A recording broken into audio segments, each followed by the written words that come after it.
We're in. We're here again for the final episode of Paranoia Agent. Yep. Paranoia Agent. Paranoia Agent is the one. I mean, it's been what, episodes, and I still want to say Paranoid Agent, Yes. but it's You do. Paranoia Agent. Correct. So, if you haven't guessed, this is who's at Anime with your host Stephen Collin, and we're talking about Hello. Paranoia Agent because We are. I'm going to say that again. Paranoia Agent. You have successfully done it. Wow. And I'm happy. Oh, hail. Yeah. No more mistakes. No more We're mistakes. We're free and clear. Well, kind of like this whole last two episodes. Yeah. Yeah. You messaged me and you're like, yeah, well, that was a thing. And I, after having watched the last episode, I remembered none of this from when I watched this originally. None of it. Like, it has occurred to me, I don't know how much of this I actually remember at all, outside of Small Pink Dog and Boy with Bat. Yeah, that's all I remembered about it too. That's wild. But I might not watch most of it. Well, I'm now starting to question how much of it I did watch. I was sure I'd watched all of it. I thought I'd done it in a day. It turned out you watched a episode. Turns out I was in and out of sleep and watched parts of it. Yeah. Wow. So, yeah, we're going to be talking about episodes 12 and 13, the last two in the series today. The first episode, titled Radar Man, beautifully named episode. Oh boy. Do you remember MASH? Like with Alan Alda. Yeah, the Vietnam. Was it Korean War? Yeah. Had a guy in there called Radar. Oh yeah. The only thing I really know about that show is the last episode where they're trying not to get caught, and he's on the bus, and he's telling someone to keep the chicken quiet. All right. And it wasn't a chicken; it was a baby. Oh wow, smuggling a baby out of the country. Oh no! Like they killed that baby.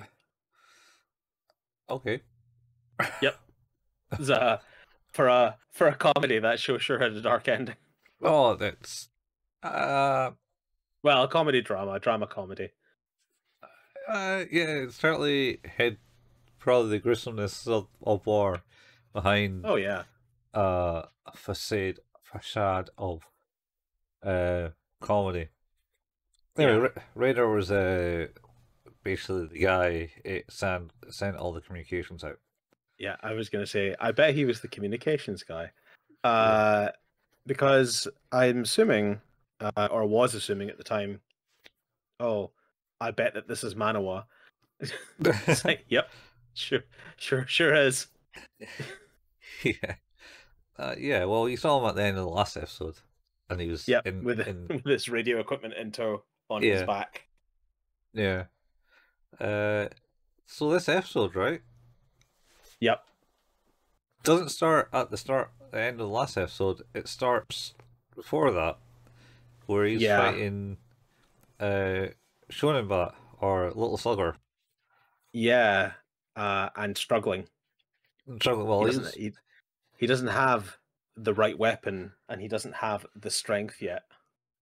Yeah, and he's like also, I don't know, 20 feet tall, and yeah, I was gonna say also Lil Slugger is like a demonic bat bear wolf, so yeah, bat bear hard going, and he's jumping all over the place like a fucking ninja. He is. It's quite impressive. He does, however, end up injured in this altercation as Lil Slugger disappears into the night. Him realizing, of course, at this time, he's like, "Yep, I'm not going to be able to take him. Oh God, I also need to deal with these wounds." Yeah, and he's got a costume and everything on. Oh, he does. So, and then I think it moves on to the scene where you got the old man lying in the bed. Yeah, this is the math man. The math man, not Raider man, math man. Math man. Math He man. is the math man. He fell into a well full of maths when he was a child, and now the number demons haunt him. Sure, that's one way you could take that. Just steal Batman's origin. Yeah. Only with math. The well had all He, the equations written down the side of the yeah, well. well, he merely adopted the maths. But they, the other was born into it, molded by it. And other such lines stolen from Christopher Nolan's worst of the Batman trilogy. Yeah. Jeez.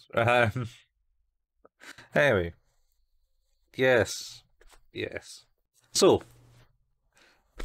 he's talking to the man in the bed, going, "Ancient master, I am too weak. Show me your ways."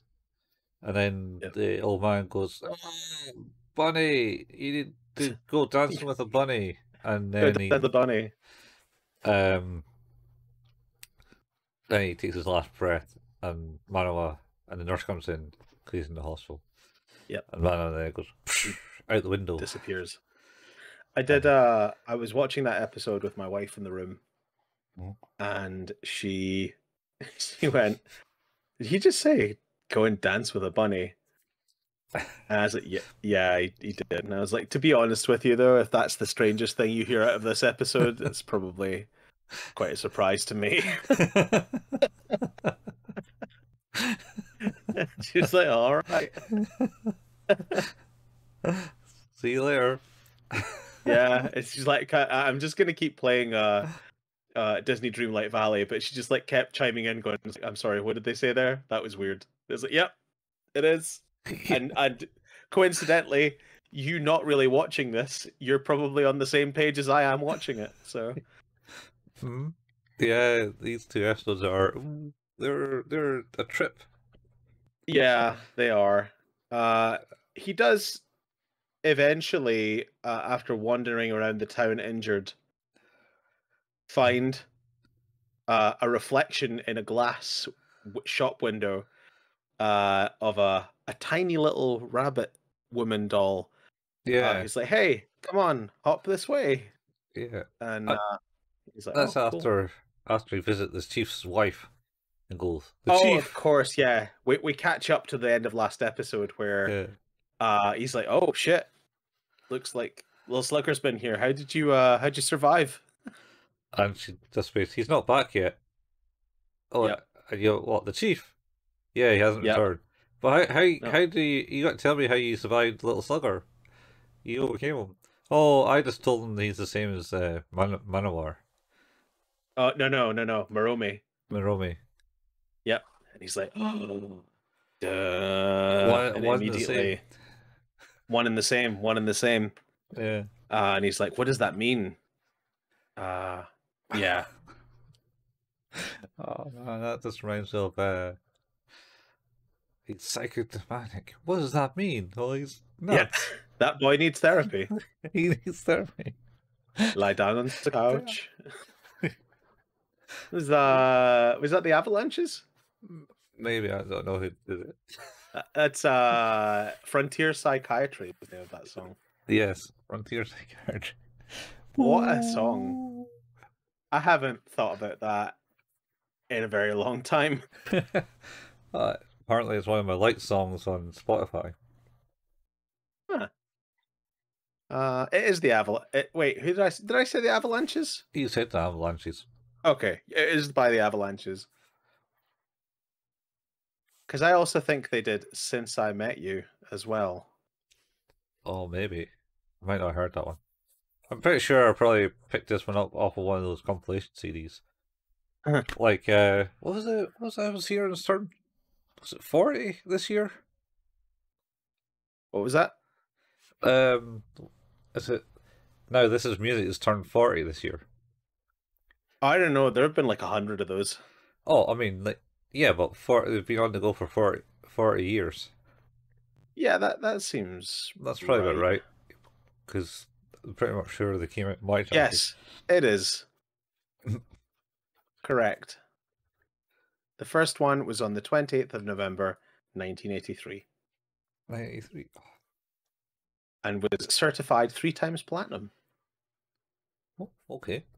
Did that go certified 3 times platinum when it's a mixture of all the greatest hits? That seems unfair. Well, it's platinum's just a metric of the number it sold, I guess. So yeah, I suppose. Yeah. So he's wandered around the town and stared into a shop window after hearing a voice goes, "Hey, follow me over here!" And he gets his glasses. Should probably talk about his glasses that seem to be able to tune into like audio frequencies somehow. They go. "Beep, beep." oh yeah, with his Yeah, he doesn't even tune them. glasses. They just Yeah. do them No, themselves. they just do it automatically. Yeah. Is it before this bit though? Is Tsukiko not interviewed about like how Maromi was created? Uh. And they show Yeah. like the sketchbook. It's very brief. Oh no, yeah, it's just at this point because he's looking into the window That's right. Yeah, and because he's watching it. it seems really weird because it's like oh, so Maromi was like based on your dog. That's cute. Also, here, look at this book that you brought. It's of drawings of Maromi, or what could have eventually been Maromi. It's like this one kind of looks like Maromi. This one looks even more like Maromi. It's like, yeah, I guess that's how developing a character works. Yeah, I guess so. And then etched in it is just this pure black drawing of Little Slugger. Just like a child who's had to go to a psychologist, like a black charcoal outline figure. It's like, yeah, that's something you're gonna need to speak to someone about. Yeah, I was talking about that. I was driving behind a car the other day and it had like the yellow warning triangles, Oh yeah, yeah. but I couldn't quite make out what they were. Uh-huh. And it was like two warning triangles of like dogs heads. And I was like, "Man, that's some Rorschach Oh, Rorschach type Rorschach thing. thing where I was like, what is that? Like You gotta interpret explosion? it. Yeah. No, It's dog's it's a head. butterfly. A dog's head. Oh god. Oh, I know just, that just like a butterfly. there was a moment during the week where my youngest son was playing on his tablet and he was playing one of these like BBC games where you color in pictures. Mm-hmm. And all it is like paint pot, so you like choose the color and choose the section and it colors it in. Or you can do that. And he turned around and he's just colored the whole thing in black. In I was black? like, oh yeah, like all of it. So, oh, okay. All right. And I was like, you're not gonna like color it in? He's like, no. And then he goes like back. He finishes that picture, and it goes back out to the main menu, where all that like you can select which picture to color in, and there's just hundreds of pictures just blacked out. Right. That's concerning, right? Just like a little bit. But then like he got to the end and did all of them black. And I was like, oh, what are you going to do now? And then he opened up like another app that was the same thing, but for a different BBC character and started doing the same in that one. Did he ask him why he's doing it black? I mean, yes, but I didn't get anything close to an answer. So yeah, that's the thing. He did finish doing all of them in black. and then he went back to the original app that he was in and started curling them all in orange this time. So I don't know. Oh, all right. But it's like kind of my equivalent of that kid in the ring just drawing black circles in a page, Mm-hmm. you know? Mm-hmm.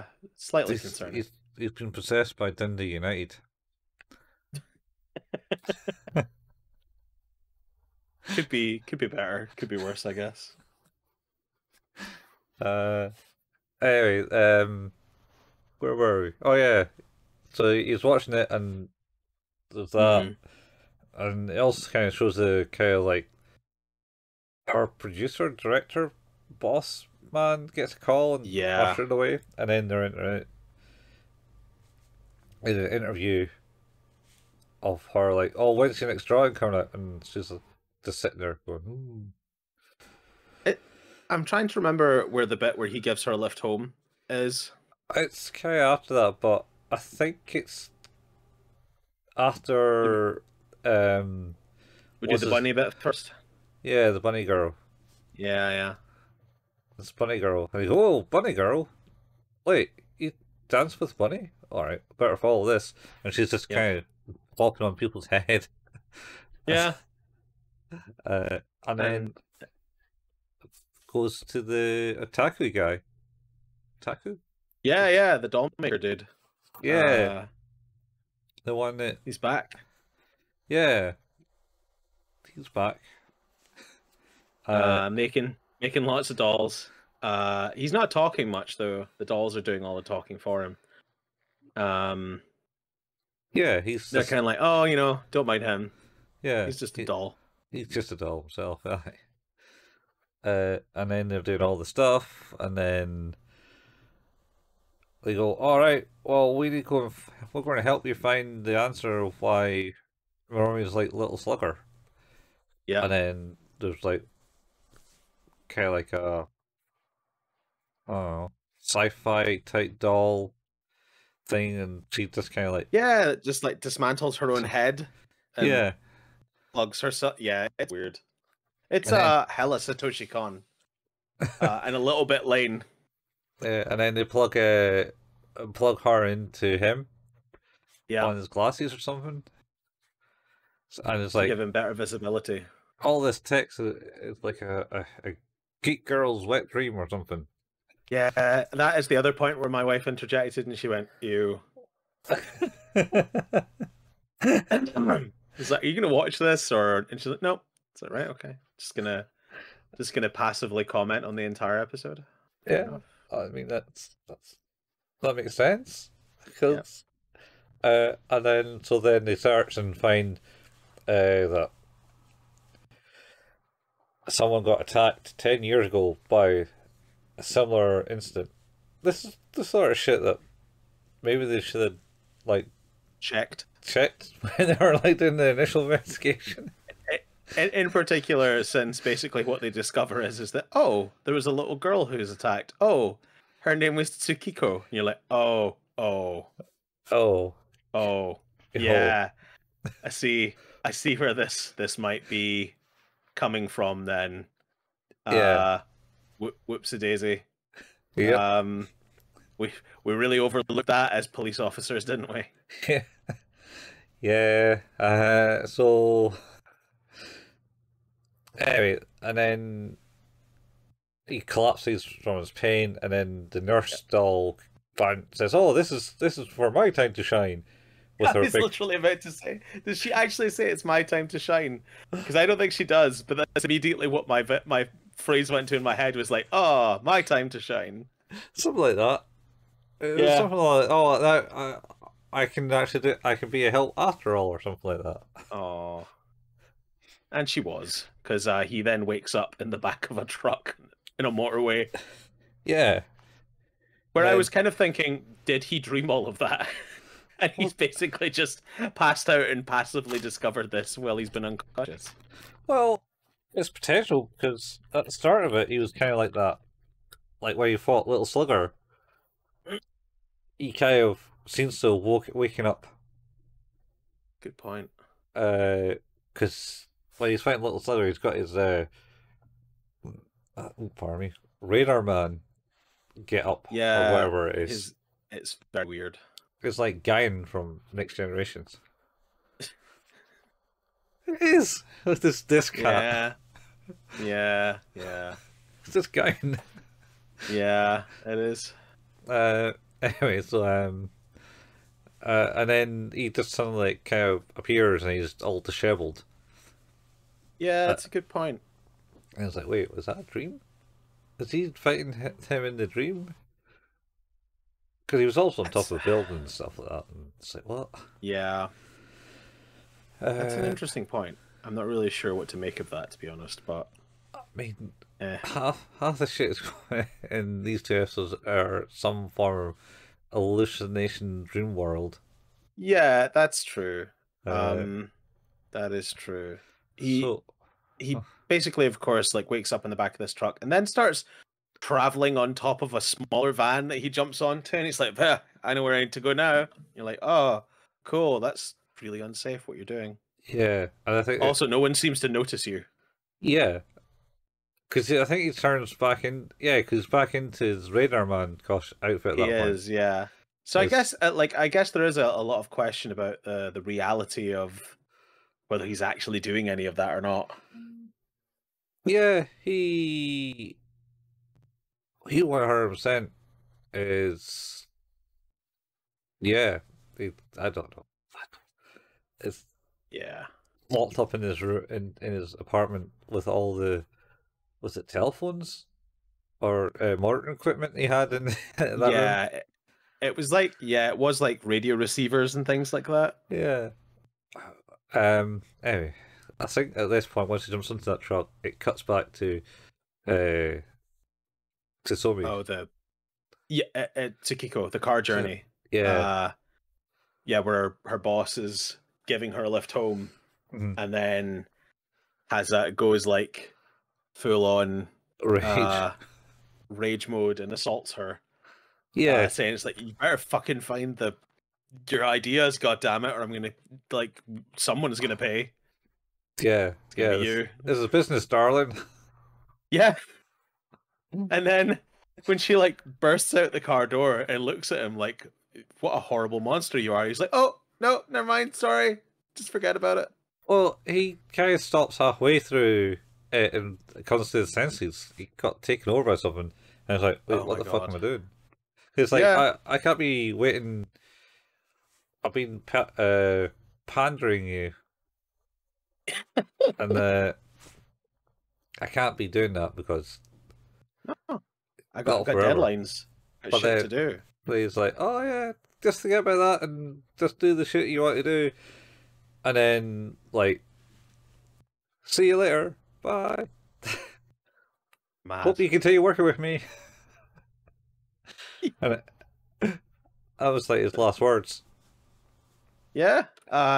Before immediately being crushed to pieces in a horrific traffic collision caused by a gigantic baseball bat. Yeah, Lil Slugger is there. Yep, and in his monstrous form, of course. Mm. Uh, and he's just, yeah, fucking smooshed him. Yeah, I think Maromi Oh, kicked in. is that? I'm now questioning the order of events here because I'm pretty sure that Manawa goes to visit Tsukiko's father to find the bat. Mm-hmm. Is Yeah, that but after this? oh, maybe that is after it because there's a fight with him. Because after, yeah, because he fights Lil Slugger a little bit there. No, this happens because there's a But funeral. there's a bit. Yeah, because there's a bit where Tsukiko's dad phones her about the whole thing, and Maromi's like, "No, no," and cuts the telephone cable.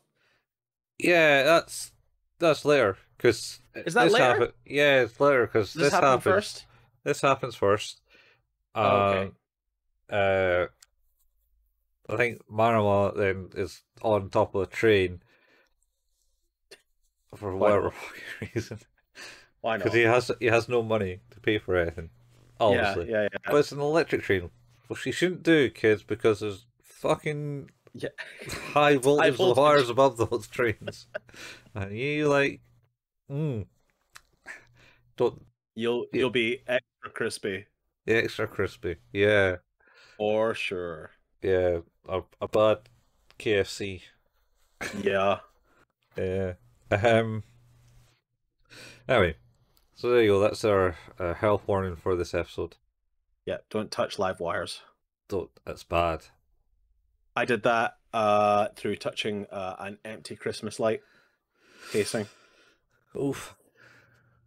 And you know, like it must be stepped down to a degree. Obviously, it wasn't like a full 220, 230 volts or anything like that I took, Yeah. but it was significant to the degree where my arm went completely numb for a good 45 minutes.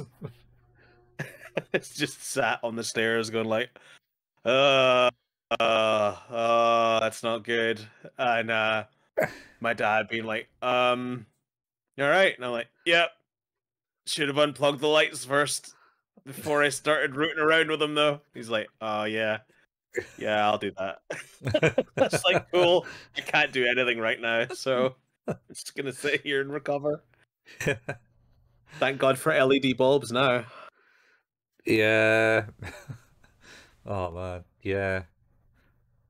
Have I ever been zapped? No, my brother touched electric fence once. That was fun. Oh, they're very unpleasant. Mm. Yeah. And my grandpa apparently used to test if the Uh, lights were still on by Lick finger. uh oh he just sticks it jammed it in. Uh, But needless to say, my dad was not impressed. He's like, no, stop doing that. yeah, like it's like, I'm sorry. Do you have the Grim Reaper on speed dial? Because it's a good way to meet your maker quick. Maybe he did. It was, Oh my God. yeah, sometimes maybe. Um, so aye, well, he worked in the shipyard, so I'm pretty sure his Yeah. skin was like super thick. I was going to say, like, at that point, yeah, it probably takes a fair zap to give you any bother. Yeah, get through that resistance. Anyway, Yep. aye, so he's on the train. He goes to speak to Sumi's dad. Well, with Yep. the introduction of she's managed to go to a funeral for the guy already that died in the thing, and the co-workers are like, Yes. oh yeah, she died right next to him. And I thought Little Slugger only attacks where you're in a corner. And he was never in the corner. He was always like really happy and shit. So someone must Yeah. have made him in the corner, and she's the last person to see him, so it's all her fault. Blah blah blah. Is basically what there was the conversation within in the funeral, looking at uh Sagi. Sagi?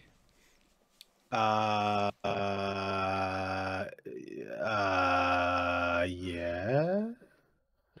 Tsukiko. Susiko. Yeah, Yeah, Miss Sagi. Yeah. Miss Sagi. I'm going to do it because I can't remember her first name or last name. Yeah. It's Tsukiko Sagi, I think Yeah. is her name. So he speaks to the dad, and he's going on about how she had a dog, Maromi, and like they still have like the doghouse somehow, Mm-hmm. and a collar, and a bat Yep. in their And a bat. trash. 10 And a years bat. after all this, Yep. And a nothing bat. like mentally scarring kid. I mean, Like keeping things away. it's for a way little too bit long. like, oh yeah, they were murdered with a knife, in a restaurant. So we've brought one of the tables from the restaurant home and have used the murder weapon as a centerpiece. Mhm. Just to Yeah. remind ourselves that it happened. Yeah. It's awful. Yeah, I don't know. I mean, he's like, oh yeah, I felt like I was always too strict to her. That's why she was an introvert. Blah blah blah. And I didn't really want to like know that she's lying, and I went along with it, type thing. Oh, okay. So then it cuts back to the office, and she's working on a new character, and then Maromi starts talking to her again, and they get so, oh, don't worry, don't blame yourself. It's not your fault. It's not your fault. Blah blah blah. Um, and then looks at the character that she's drawing and says, "Oh, you don't need that," and deletes it. It's all just disappears with one push of a Yeah, button. don't replace me. Yeah, don't replace me. You can't replace me. I am what you will find out. Essentially a load-bearing character in your mind. Yeah. And then she gets a phone call, and it's actually Manoa that's on the phone, going, Yep. I spoke to your dad. We got to, you got to meet and do this. I know the truth. Come out now and tell me. I know the truth. Yeah. She's like, I don't know what you're talking about. Yeah. And then that's like a switch. And Maromi like kind of floats over to the door handle of the office and goes and locks the door. And basically tells her, you're gonna have to run. And the door just starts getting pounded in Yeah.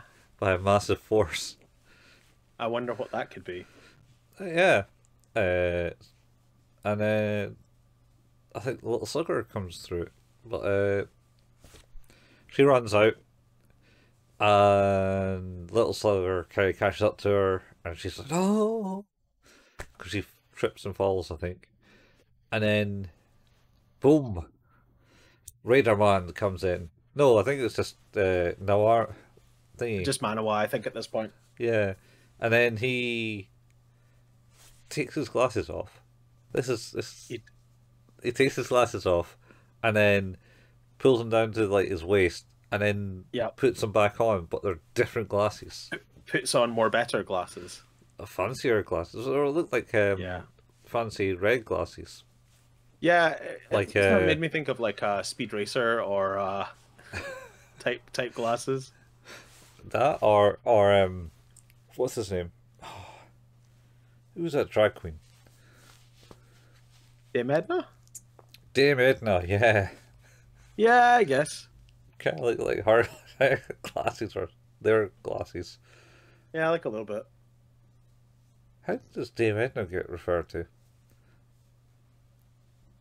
Like, is it he, him?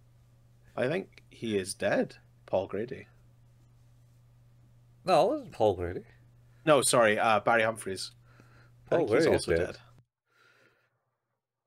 She, them? Them? They, them? No, I think it's he, and Dame Edna is just the act. To which I imagine it would be he, her. She, her. Yeah. But it's... Yeah, I think... is Barry Humphries dead? Did I make that up? You might have made that one up. I don't think I No, he's dead. He died this year. Did he die this year? That's probably why I saw him on TV. Yeah.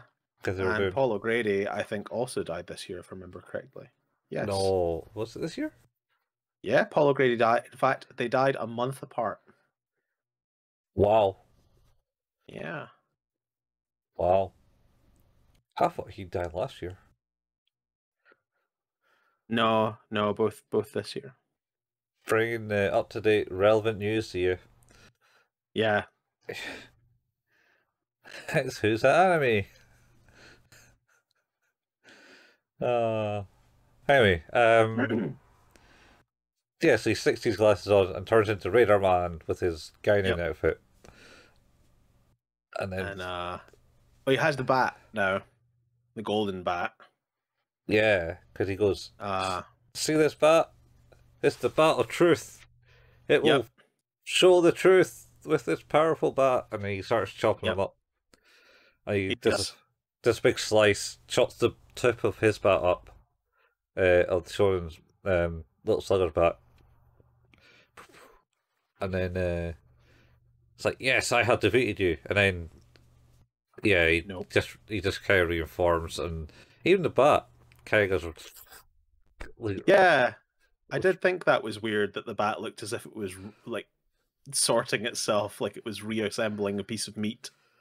Yeah, and then during this fight, Maromi takes Miss Sagi through a random door. It disappeared. Here, come this She way. does. Uh, Which of course removes her and Maromi from the world. Do we see where they go, or is that the first part of the next episode? Might be the first part of the next episode. Yeah. Mario's fighting off the Shonen thing, and then it just disappears. He goes, "Where's she gone?" Oh, I should also mention that the world, Japan's at least, has gone Maromi mad, even more so than before. Yeah, yeah. In Do this we see episode. like everyone getting like smushed at this point, or is that the next one? No, it That's is this one. Smush. Yeah, the black stuff. Does it not like start smushing people against walls and stuff as soon as they disappear? Because they all go Maromi mad, and they're like trying to break in to buy all the Maromi stuff, and it's just like, nope, smush. No, what was next one? The black substance appears. You get a glimpse of it. The black substance. Yeah. Because everything's there. It's like all these balloons are all Maromi balloons in Tokyo, and then I think you get a news broadcast saying that they all miraculously disappeared. Who did it? And then, yeah, maybe you do get the shot where they get smushed in by black stuff. Yeah. No, I'm sure that's next episode. Because I think it's just everything disappears. Yeah. And then you get the otaku guy who's finally made the perfect doll where it's him with a Maromi outfit on it. And then he's got the circle cut out his his t-shirt. He gets up and his Maromi t-shirt actually it's just a circle, it's just his belly. It took me a while, I was like, what is that? It's not whatever it is. And then he looks down, Weird oh. And then he drops the doll and then he walks outside and then I think he just gets hit like train line by this black ooze. It's appeared. Yep. And I think that's the end. Yep. It's good stuff. Yeah. How do you rate this one, Colin? I don't know it's answering any questions. No.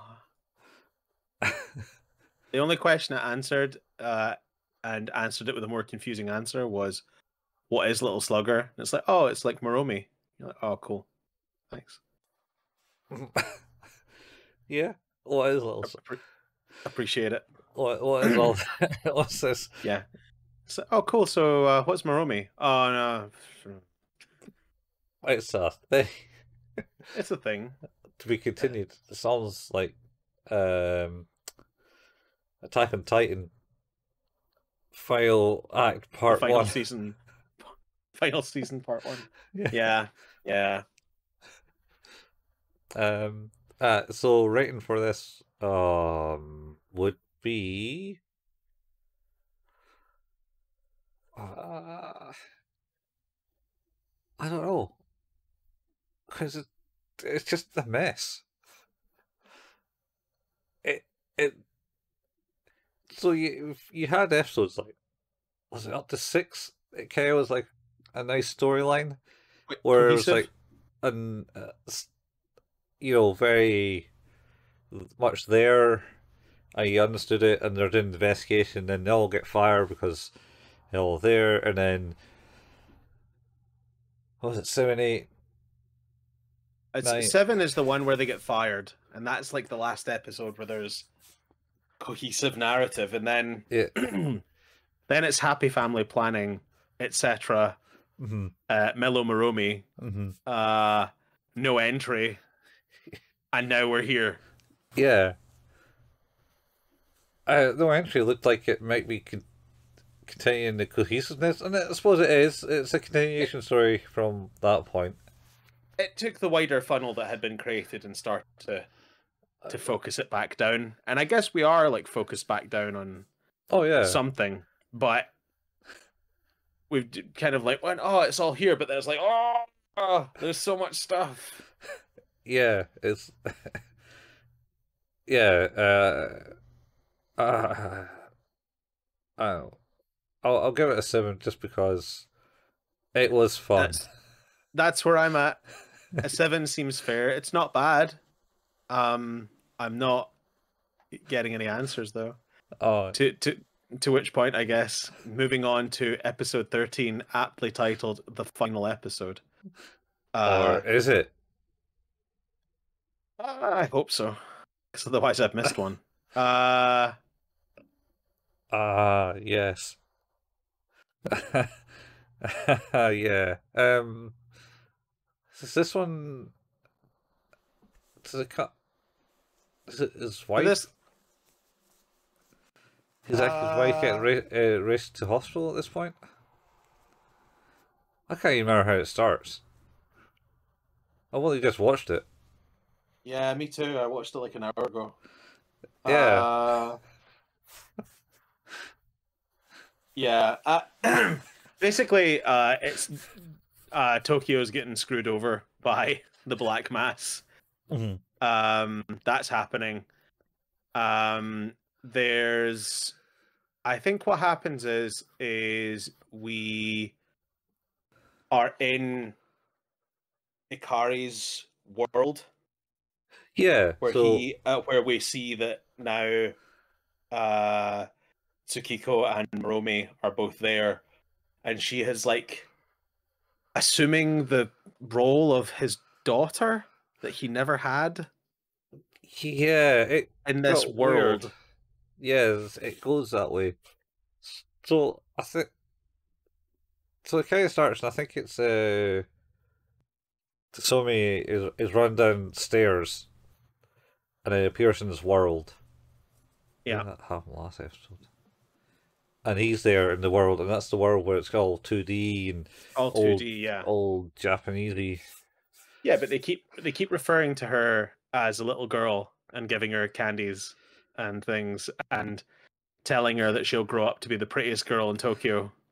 Yeah, yeah, it's all kind of weird how because he's just walking around and she's just kind of following him, and he's getting smokes and it's oh they're bad for you. They're not your usual brand. It's like oh yeah, oh I guess that doesn't matter. Uh, Yeah. Yeah, I thought that was interesting. Like there's a lot of symbolism in this one. mhm. And I think yeah, basically we know that I don't think the wife has already been rushed to hospital.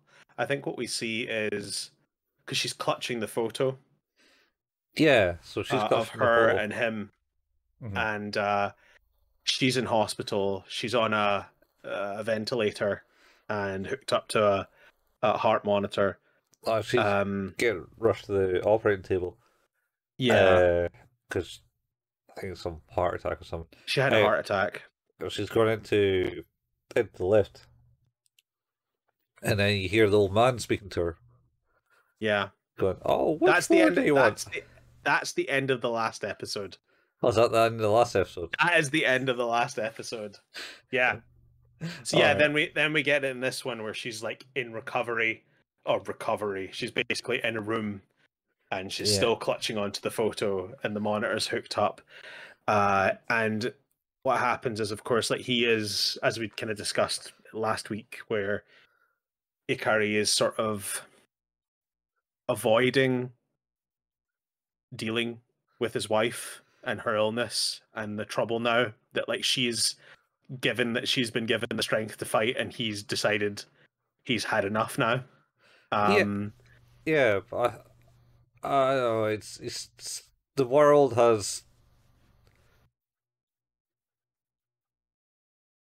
uh has changed in his eyes too much for him. He doesn't feel that he belongs in the world. It's yeah, like it, extreme form of it, depression. totally. It's just it's everything has piled up. His Mhm. career wasn't what he wanted it to be. His home life wasn't what he wanted to be. It didn't.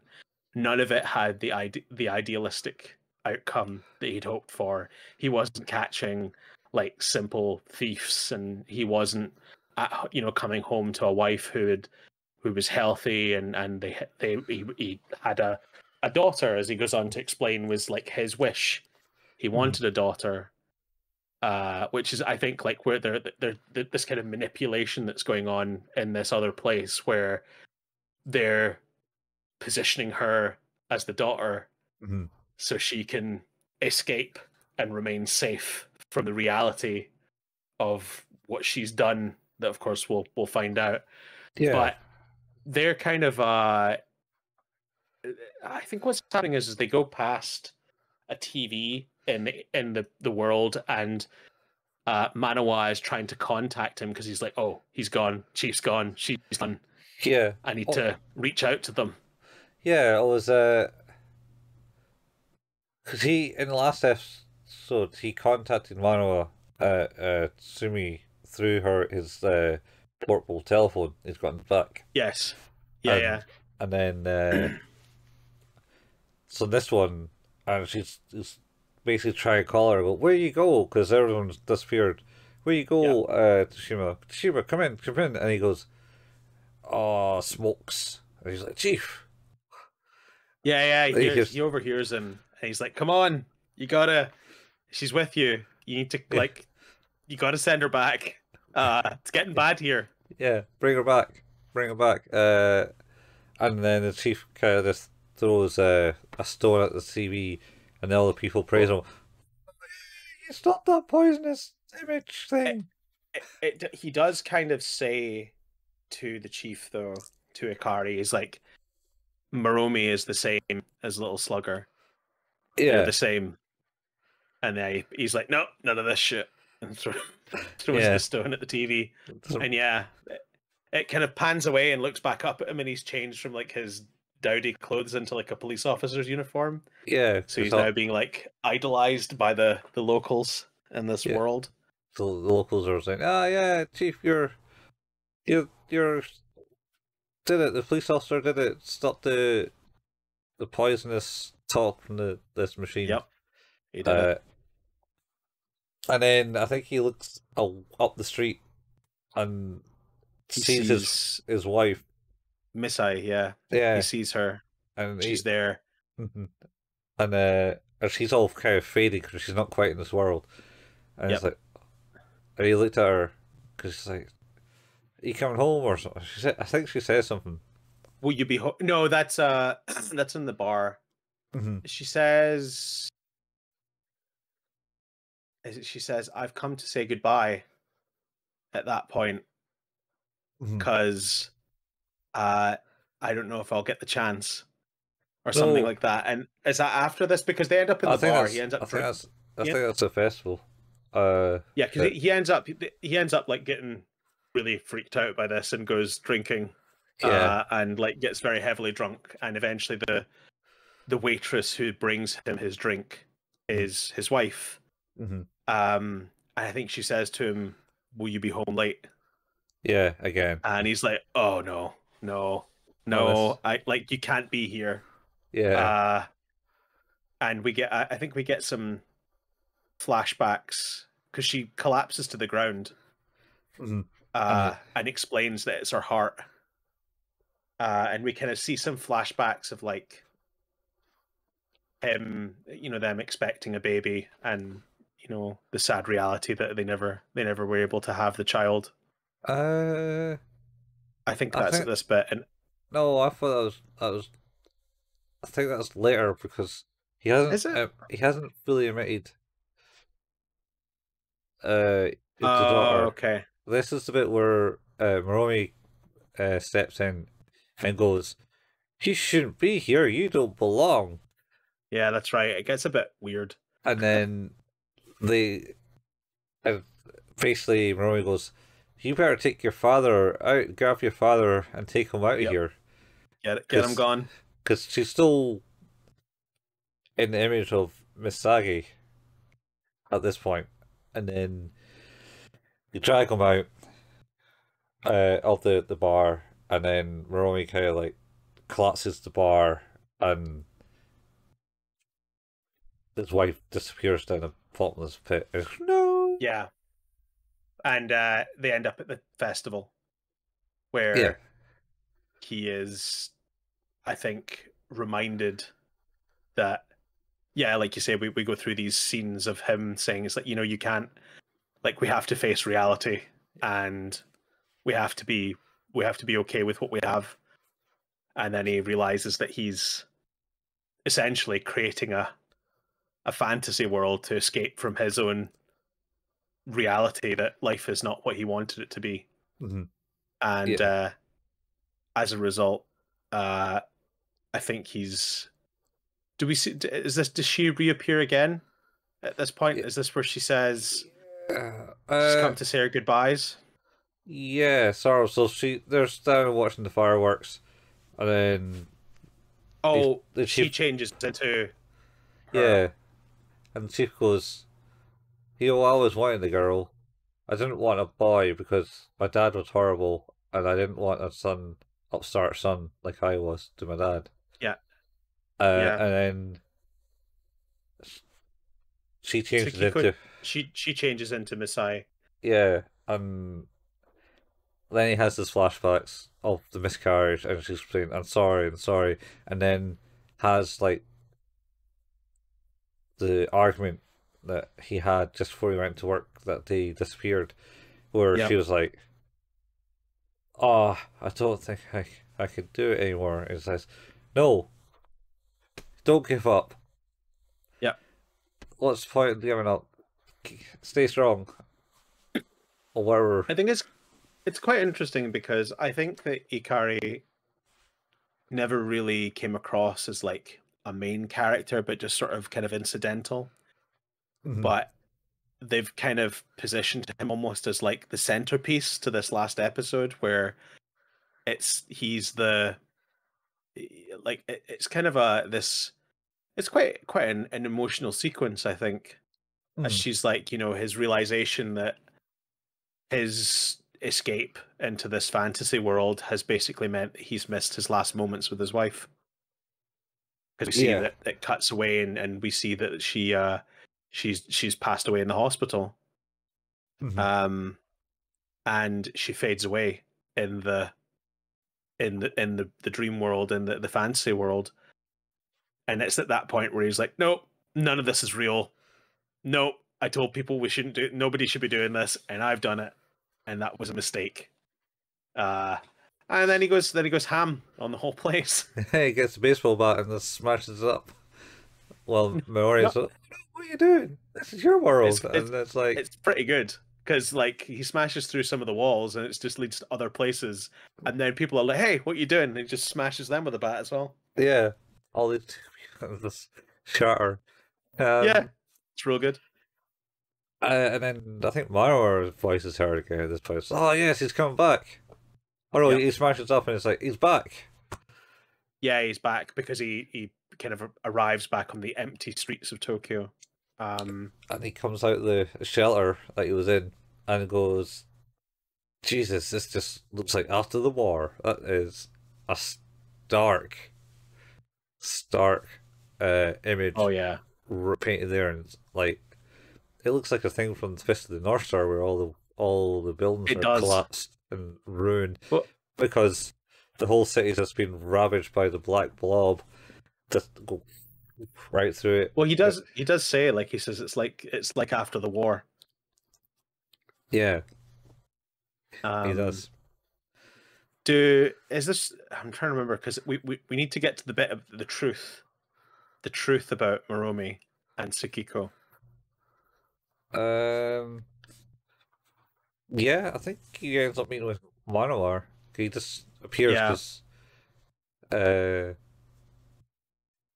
looks like a big blob appears or something. And it's like he appears in the rubble and he goes, "I know yeah. everything about you. You got your dog killed because you kind of like let go of the leash for whatever reason." He says, like, 10 years ago, your dog died, and it was your fault. and you blamed it on a bully that you created.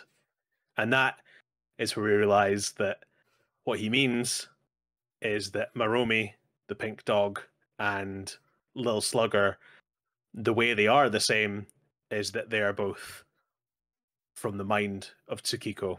She's created them whole cloth from ideas. Yes, obviously, Maromi was based on her actual dog, Maromi. Mm-hmm. And we kind of, I think, get a flashback of her as a young 12-year-old. Not really. Is it no, at this point? no, Or is that no. later on? That's how it kind of resolves itself. The Oh, whole yes, thing. yes, yes, yes. That's her come to her Coming to terms. come to terms with the things. But So as an interesting point, like this is what the concept of a tulpa, a tulpa. which is an entity that is created from the mind of a person and gathers power through belief. Okay. And that is exactly what Maromi and Lil Slugger are. And if you like holistically look back on the whole show, as we talked about, like the ripples Mm-hmm. of the attacks and the word of mouth, and that is the power growing, and that's why Little Slugger is becoming bigger and meaner and nastier. Yeah. Oh, this we kind of. Can we not talk about that? Like in one episode where they end up talking about small gods. Yeah. We talked about that. Yeah, like, but it is Yeah. it's that concept of like that's about your belief having power, but the idea is like that a tulpa is about a creature created whole cloth from the belief in an entity from one person and their ability to have that belief spread. Yeah. So yeah, we find out. Yep, that's how they're related. Uh, she made him up. Yeah. And then the big blow appears, and Oh yeah, now I was like, "Oh, it's Surgeon! It's coming one again. I will defeat it." And he starts it, yep, and then it just kind of like right through a window in a skyscraper somewhere. It's like, oh yeah, yep. he's and he just goes, He he gets real messed up real fast. yeah, Uh, yeah, and the Maromi ends up like merging a million different Maromi toys and fighting the giant black mass that is sort of Lil Slugger in essence. yeah, Uh, as they because kind of like fight into a pink and black mass that just rolls through the streets and chases Ikari and Tsukiko through yeah, different places as we watch people not really that bothered, it seems, not no, overly fussed about what's that happening until it's too late. yeah, they're not awake. They're No. all zombies to Maromi. Should also mention that when they come back from the world, okay, like, all Maromi stuff reappears with them. That's right. Yeah, she like because that was the problem was is that they are like in balance against each other. Like Maromi is a protective measure Uh-huh. against Lil Slugger, and they Yeah, kind of are battling the yin and yang. And yeah, yeah, as soon as Maromi was no longer in the world, it allowed Lil Slugger to take over through the power of word of mouth. yeah, yeah. So, aye, so then they kind of just run. They get told to, Maromi and Moana told them to run. So they start running, and they run down to the subway, long subway track. And Little Slugger finally catches up, and they get swallowed because Maromi can't, like, Well, stop it. Maromi, well, Tsukiko drops her Maromi Yeah, and she runs back to protect it and her Maromi turns into a dog. to her dog. And Yeah, then this is where we see the scene of her as a young girl. Uh, almost. Yeah, 'cause she gets is swallowed it? up. They get Yeah, swallowed up, she gets swallowed up. Yeah, and she's lying in the black waste of the of the thing just kind of floating there, and then she does a flashback, and then Yeah.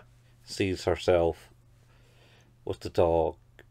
Or you see her as the teenager with the dog walking it, and it's like, no, you got to kind of come this way, and then she kind of classes her knee, like stomach pain or She something. I think like it's supposed to be like she's having cramps, like Yeah, probably really confused and panicked because it's not happened before, maybe. yeah. And like it distracts her, and yeah. Does she have it before? Uh Does she have it in like earlier episodes? I think she's done that uh before. I think she was uh, that not in the start.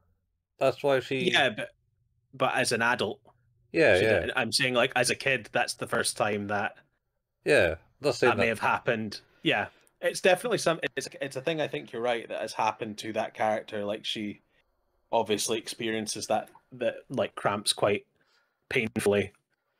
Yeah, So, of uh, anxiety pains or something. well, whatever it is, it's definitely enough to distract her. And sadly, for her, I don't know how many cartoon dogs I'm gonna have to see die while we talk about anime.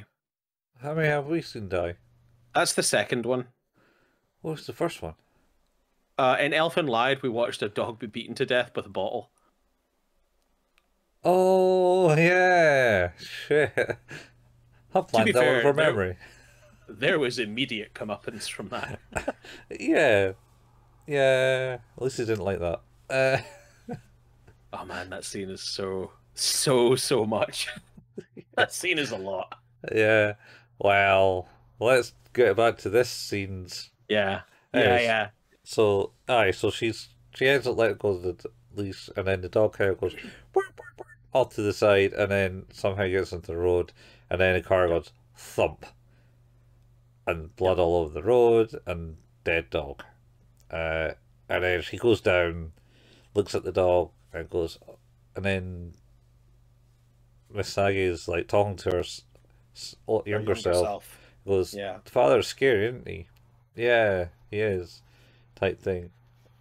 How can because I? of course she made up the story Yeah, that it wasn't a car accident because she wasn't looking. It was some horrible person who did it. yeah, because she just the father went through a lot of trouble to get it, and Yep. and then um, and then it's at this moment that older Misagi picks up the dog and hugs it and goes, "I'm sorry," and then the shadow of Little Slugger who appears from her younger self Yeah. Just goes just like good, goodbye. goodbye, and then just fades away. And Yep. then it all kind of disappears. The pixel of everyone kind of comes out of this big black uh, gulf. The world's still wrecked. I think she says as well, like, you know, that he knew this whole time that it was never anyone.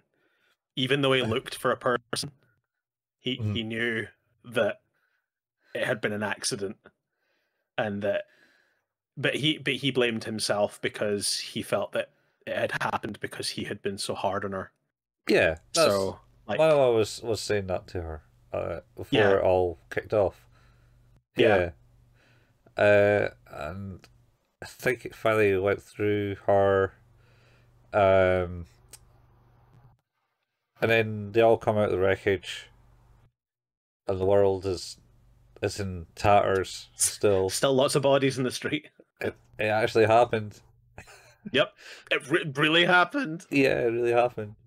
And then it cuts to 2 years later, It saying does. that they've repaired Tokyo, Yep. and it's now finally completed after 2 years. Two Yep. years to rebuild the city. Well, I mean, considering that they had that sinkhole in the middle of the crossroad and they repaired it that day, Yeah, it takes us like 9 years to get potholes fixed. with that. If it had been a Scottish city, It was like, yeah, like something horrible happened. Yeah, yeah. We'll fix it. It's like cool. It's like, and then our great grandkids are gonna be like, wow, this place is a dump. Like, yeah, yeah, it's been like this for years. Yeah. I mean, we're not that bad. I know, what was it? Is it Atlanta? Oh, in Georgia? In Georgia after Hurricane Katrina? Oh yeah, there's definitely some stories of that stuff. There's still camps out there, I think. Yeah, I know that one of my favorite stories about pothole related things Hmm. is that, of course, they're summarily ignored by the council for the most part. But there's a guy who goes about and spray paints penises around them so that they become a public nuisance, and therefore, actually, it's probably within the council's best interest to send someone out. And if they're sending someone out to do something, they might as well fill the pothole. And he's got like a few potholes fixed that way. It's pretty good. Oh God. All right. I mean, that's one way to do it. Yep. As Yep. long as they do it in a proper way, and it's just not Yep. like a shitty patch that just reforms. Yeah, it's pretty good. Pretty Yeah. good. Um. Aye. So it's now back to that, and the chief is still working as the security at the construction sites or whatever We he's see the doing. new mascot that's going meowie, meowie, meowie, Yeah. New mask meow, coming out. meow, meow. Um. And Miss Sagi is walking along in like a corporate dress, Yep, she's got her hair cut. shorter hair. She is clearly no longer working in the business she was in, and she sees that dude Kawazu, the reporter guy, Yeah. on the crosswalk while he's on the phone threatening someone about taking a story elsewhere. Oh yeah. Uh, He's, did you know?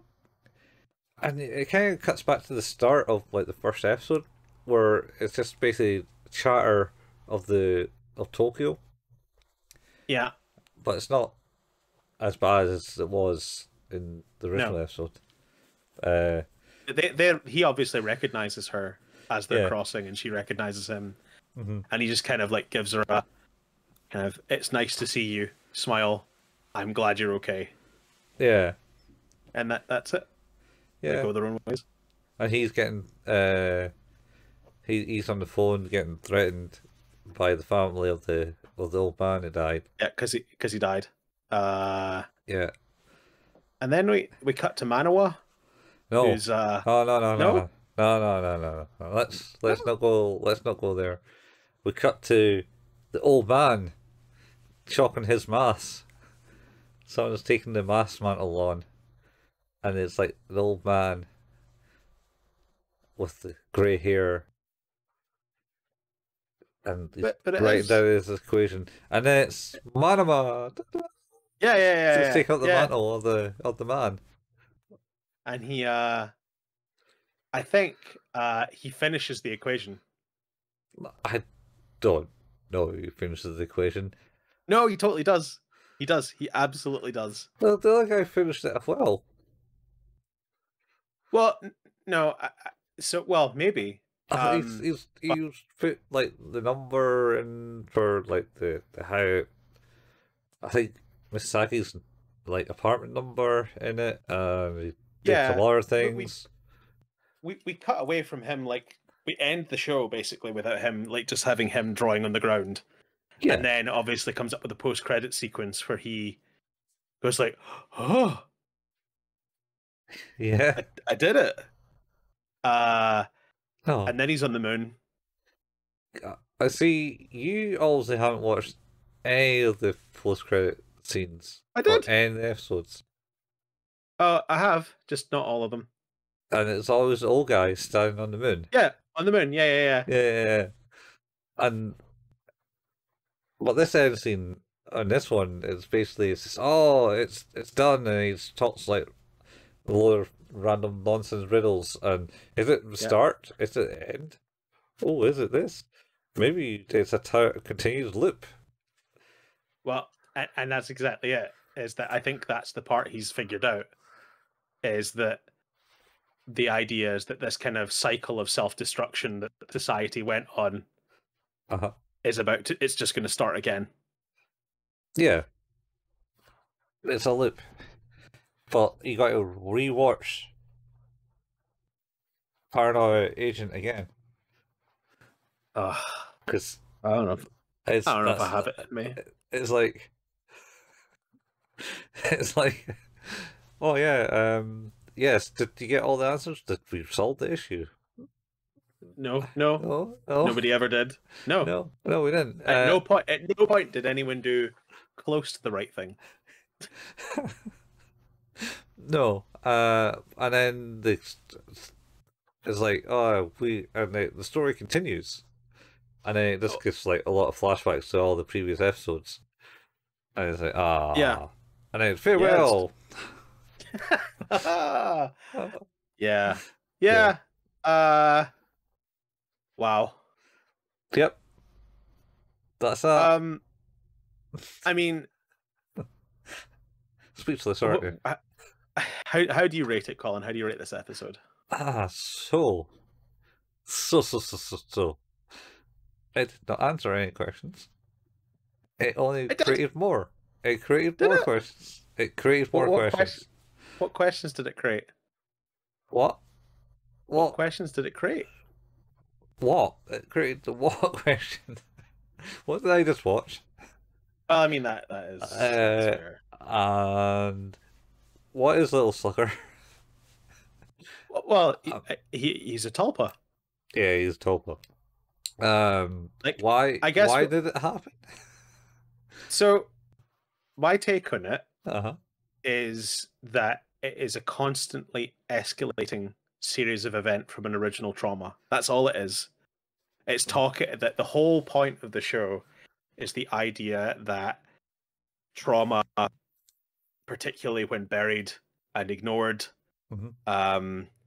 instead of like dealing with it and coping with it, is unhealthy.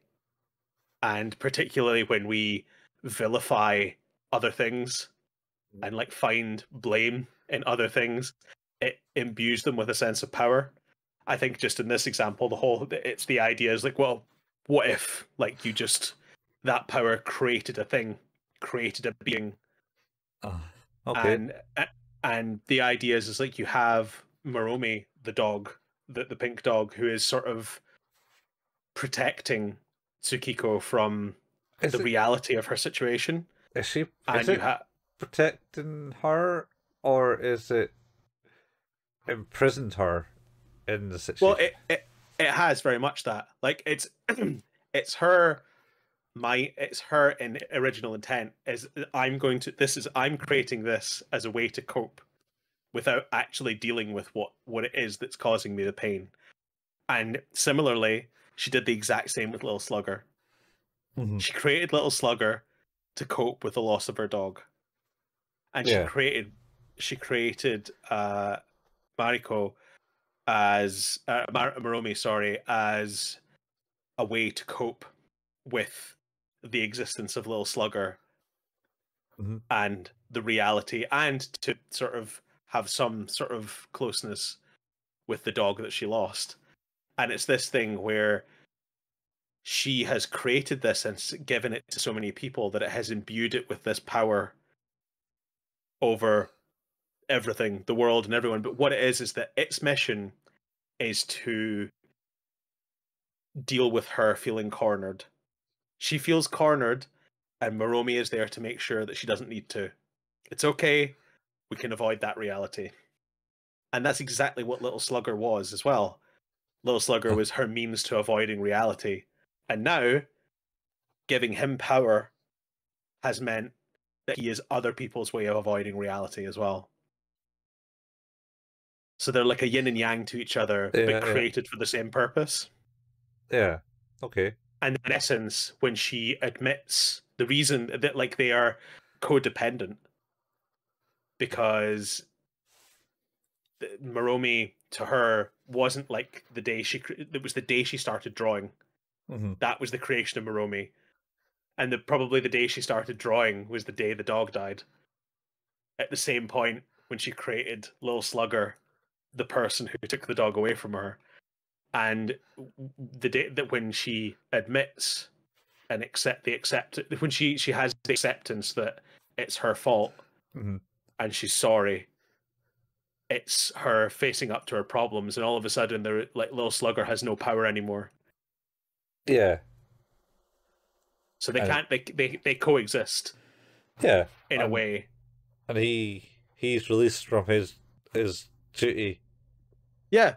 Well, but it's like, because the thing is, of course, when they disappear, he becomes all powerful because there's no counteraction. But the thing is that Maromi ceases. That was a world where Maromi ceased to exist, versus the idea that Maromi was set free means that he is no longer necessary either. Yeah.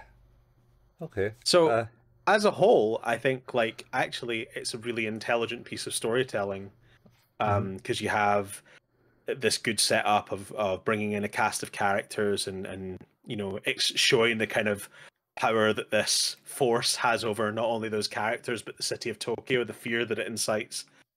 But also it kind of shows the happiness that Maromi as a character brings the public, and how people like applaud Tsukiko's talents, and like they're so thrilled that she's been able to bring that character to light.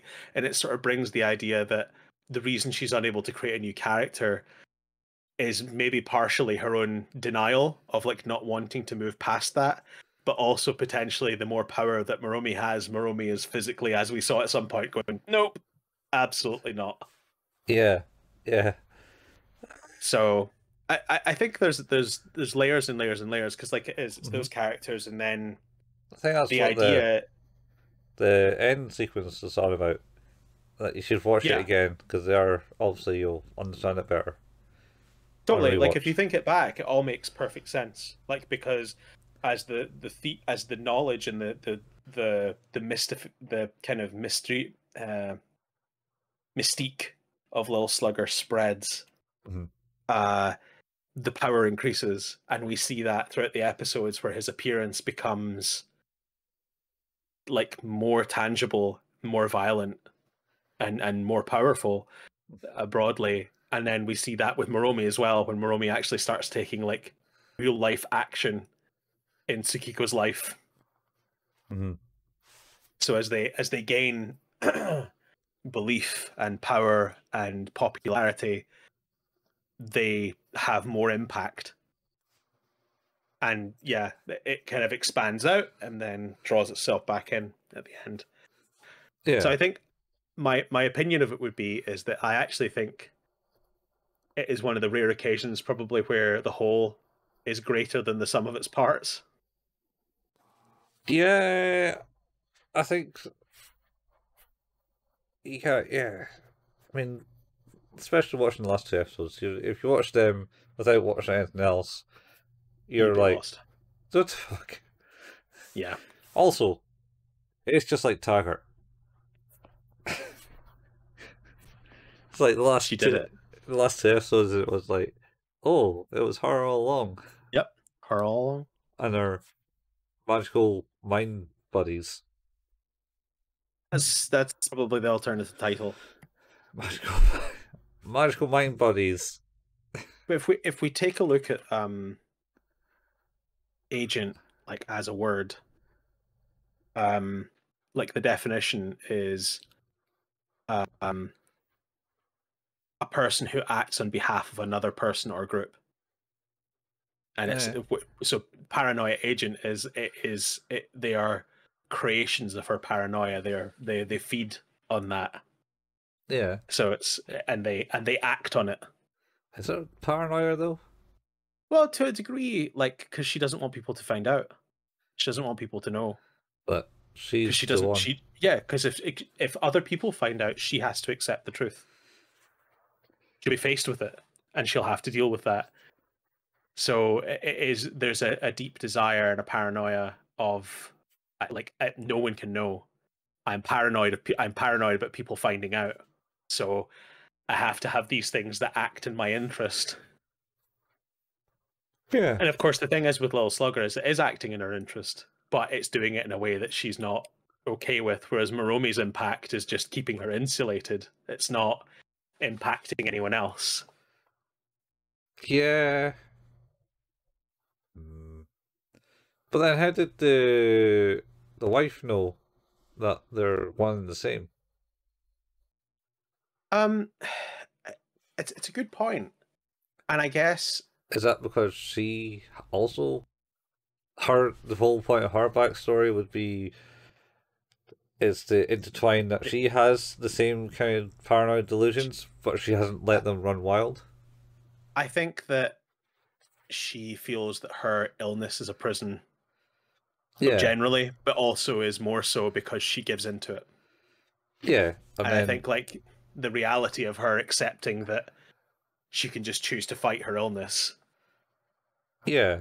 And I think maybe that her husband, the chief, is maybe the insulator to help her go through life as such, Yep, that, and that would be their yin and yang. It's her disease and the husband, and that's yep. why she recognized what they were. You're right. I think there are parallels throughout all of it. Like there are things that run counter to each other in that way. Yeah,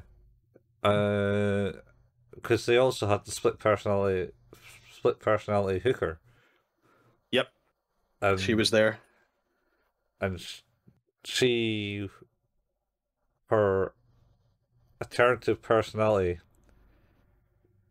would be her insulator, Well, I or think that again, it's interesting in that one because that was someone that was out for their own best interests. yeah, or was it the other way around that she was the bad one, and she was winning, Well, and therefore she couldn't escape it. And I then think you just the the kid, point is, I think you have two opposing forces. yeah, I'm just trying to work out this in every episode because I you had the wouldn't. kid. Kid had opposing force of jealousy and rivaling. The other kid was always sorry. I know what you've been through. Yep. I've always through that in other school, so this is why I'm nice to you. It's not any of the malice against you, but Yeah. it got overwritten in that sense. Yeah, that's true. And then in the first episode, the reporter guy, I don't think he had any good qualities. Well, I think the interesting thing is that it's people who are doing. Oh, he maybe that I, was I, just because he almost got close to the point he maybe knew because he's more likely to talk to the father because he was mm, an investigative journalist who can do investigations, unlike the police. And then you got the two policemen who would be the yin and yang because Maromi was like batshit crazy, and the chief yeah, was a bit more grounded. I guess I think the thing to me is that it's more about the idea that those people are examples of the turmoil Yeah. as opposed to like examples of the opposing forces in most ways. Uh, Because like the whole point of the but turmoil have always have some form of opposing force because they has to have opposing force to meet the turmoil. yeah, I think it's just the thing is that in the example of Lil Slugger, because in that example, Maromi and Lil Slugger both have the same goal, Hmm. but they approach it differently. Yeah. And I think like there's truth to what you said about like the police chief and his wife, where their goal is that they want each other to be happy, Hmm. and she's going about that by trying to make sure that he can live a life that he's happy with, Yeah. and he's trying to do that by getting her to accept that she can be happy in hers. Yeah. She doesn't believe that he can be happy, and he believes that she should be happy.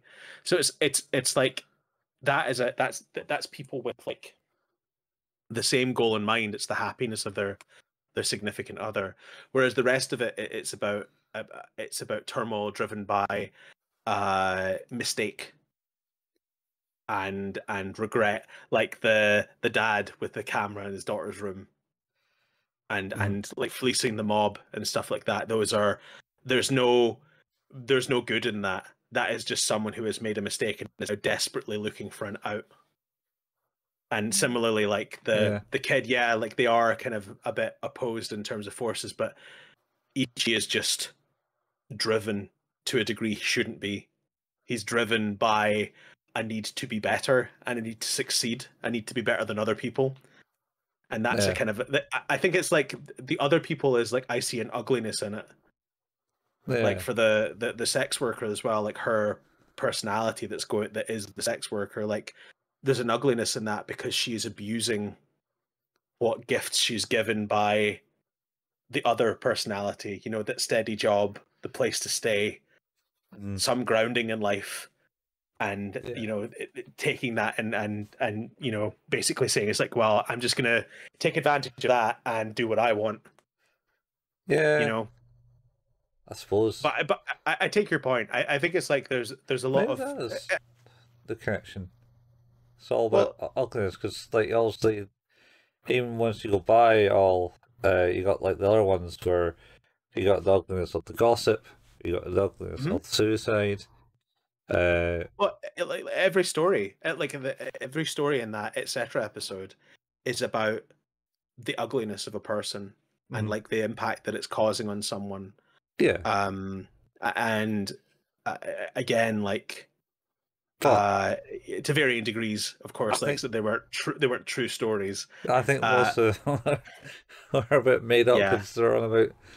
Didn't they end up about someone getting blasted off the moon or something in a rocket? Yeah, it got pretty wild. But I think like in Happy Family Planning, I think you're right. It's like there's a thing in there where you're talking about people who have a goal and their goal is happiness, but their happiness they want to find in an ugly way.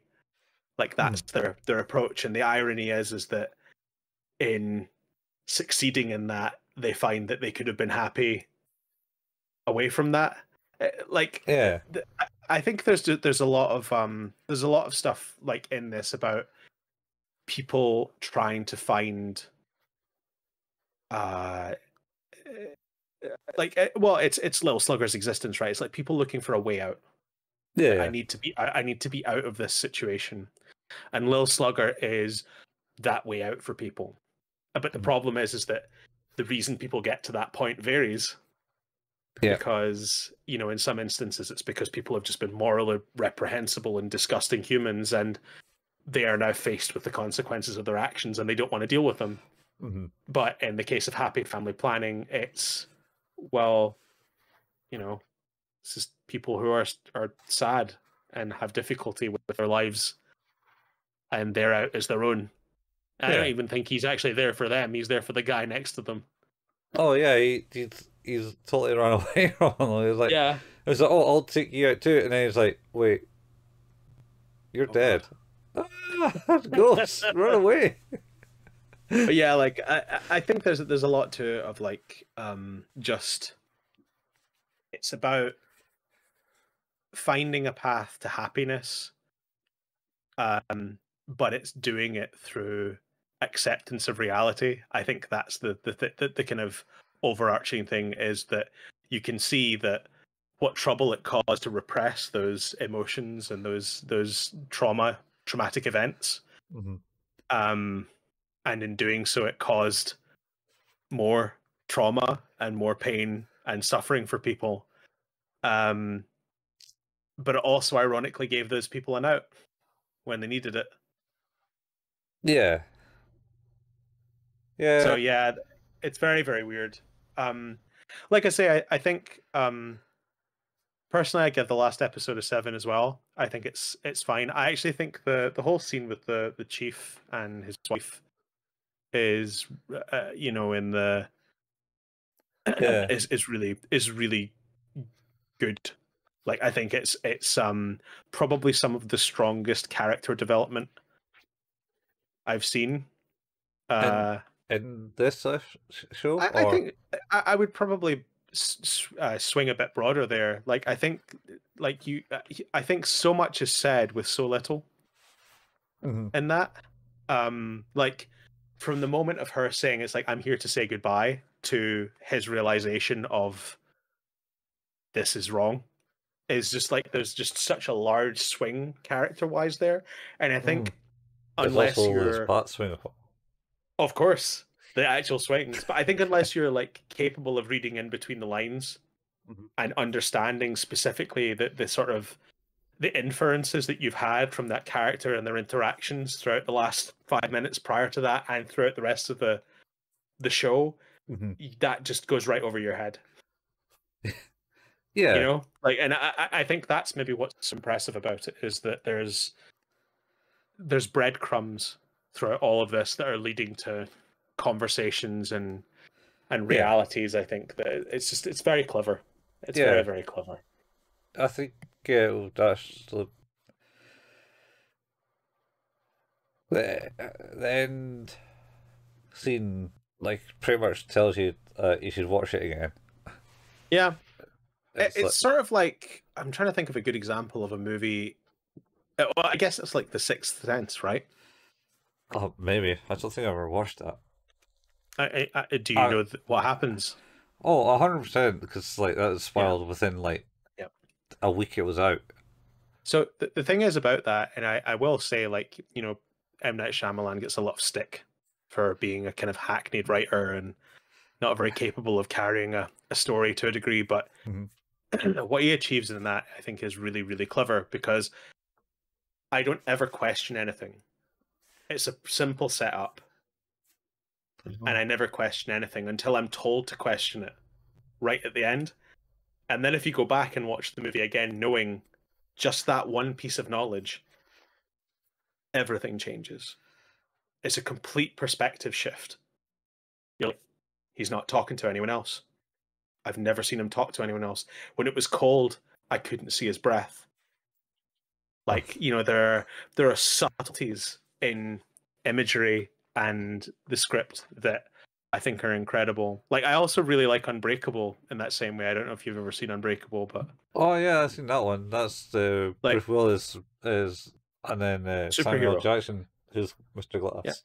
Yeah. Like that to me, like that scene, the last scene in that movie where he finally gets to shake his hand and Mhm. realizes that, like they're well, we talked about yin and yang, but that's what they are to each other. They're the Mhm. opposing force to each other. Yeah. But two people cut from the same cloth, trying to achieve the same thing from different sides, and like it's like that's a really big revelation. And that, Yeah. and then again to I like watch watched it that movie once. and the knowledge of it, I love it. Yeah. I was in a flight from Jamaica, having seen it already. By the way, my ad. I was flying home, and I was in the middle seat of the middle section Mm-hmm. of 5 seats, All right. Yeah. right in front of a screen on a 13-hour flight, and they played Unbreakable 4 times. I was like, at least I guess I like this movie at least. So there's that. 4 times. Bloody Four hell. times. Yeah, they decided not to show any other movies. Yeah. Didn't have the rights.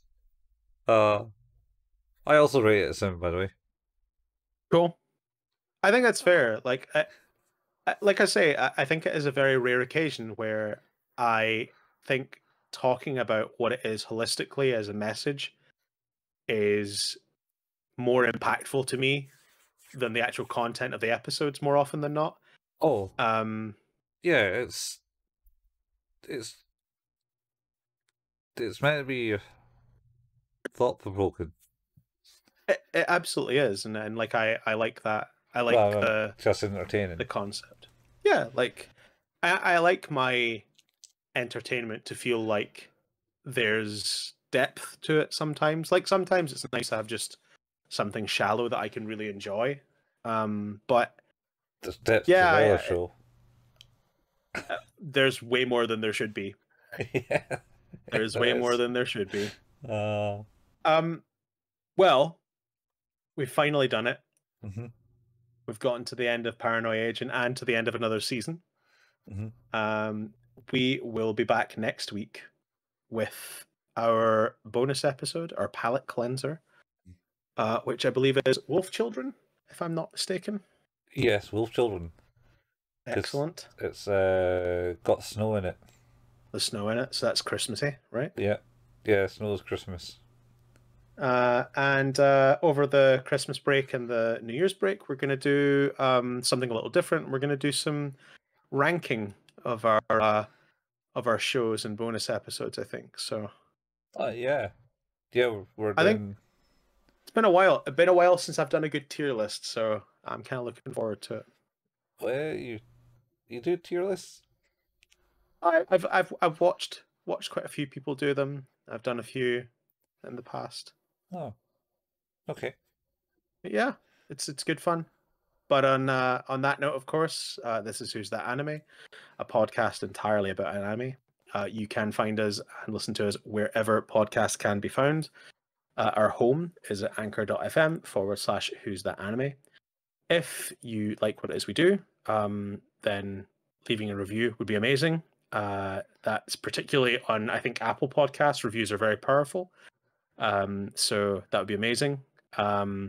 We obviously don't make any money off the show, so there's no other way to sort of like get the word out.